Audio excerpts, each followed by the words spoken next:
Ang dami pala nagre-request na ako muna daw yung mag-vlog. Yan ang sabi ng kapatid ko pero parang wala namang nagre-request.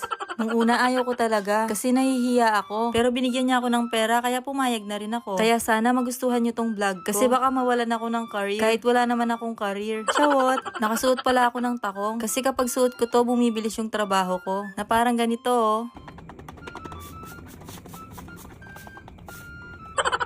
O diba, ang bilis niya. Ang dami palang nagtatanong kung saan ko nabili yung takong ko. Hindi ko rin alam kasi pinamana lang sa akin to ng nanay ko. Ginagamit niya daw to nung dalaga pa siya. Ako lang kasi yung mag-isang babae kaya sa akin lang niya ibinigay. At heto, nalinis at nasara ko na rin yung harap ng tindahan. Kaya pumasok na ako sa tindahan para makahanap ng makakain. Yan kasi yung ginagawa niya. Kaya gagayahin ko lang din siya. Iniisip ko nga kung ano kayang magandang gawin dito sa tindahan. Kaya kinuha ko na yung iPad kung ano kayang magandang pwedeng gawin. At nagulat nga pala ako na 16,000 followers na pala siya. Ay, 16 million pala. Kaya naman naisip ko na igagawa ko na lang siya ng cake para naman matuwa siya at masulit yung binayad niya sa akin. At bigyan niya pa ako ng maraming bonus. Kaya share out kay mama. At dahil kumuha ako sa tindahan, hati tayo sa ibibigay na bonus ni Chawot.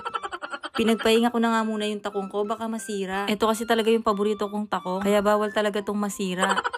First time ko nga palang gagawa ng cake ngayon. Sana ma-perfect ko at matuwa din yung kapatid ko. Kung wala pala kayong budget na pambili ng cake, pwede nyo tong gayahin kasi ang mura lang talaga niya. Siguro wala man ito sa 200 pesos. Kaya ano, tara, cake tayo. Alam nyo, hindi ko expect na ganito kahaba yung gagawin kong vlog. Kasi sobrang hirap talaga mag-vlog. Madaming proseso. Katulad yan, hindi ko alam kung ano sasabihin ko. Kasi ang tagal kong pinipit-pit itong tinapay. Pero syempre, inumpisahan ko to. Kaya talagang tatapusin ko to. At pagkatapos ko nga pala itong pinitpit yung tinapay, ito na ang result. Charan!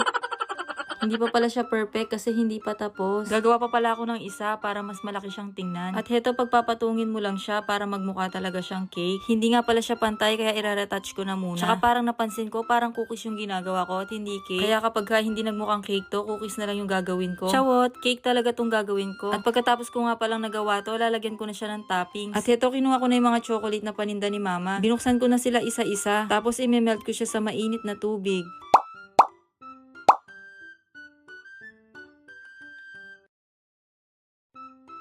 Mabilis lang pala siya matunaw kasi sobrang init din ang nilagay kong tubig. Samahan mo pa yung mainit na panahon. Nilagyan ko na rin siya pala ng konting tsaki para mas lumapot yung tsokolate. Alam nyo, hindi ko expect na aabot sa 16 million followers si Chawot. Kasi dati naaalala ko, ang hiling lang niya ay mahanap niya yung nawawalang Dragon Ball.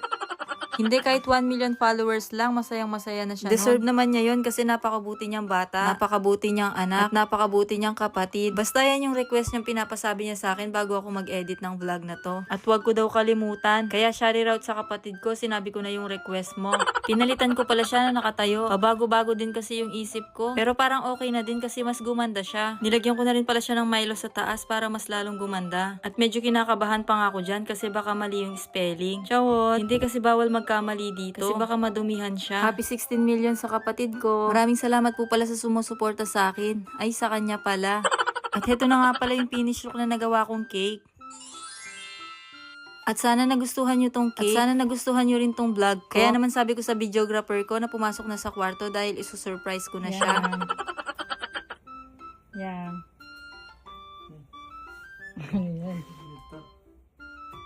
Happy birthday. Na-surprise ko nga siya kahit siya yung nagbibideo kanina. Masaya naman pala siya sa cake na nagawa ko. Kaya ang wish ko, sana mas marami pang followers na dumating sa'yo. Happy 16 million followers sa kapatid kong Pogi. At sana napasaya ko kayo at na-entertain. Kaya ayun lang, bye-bye!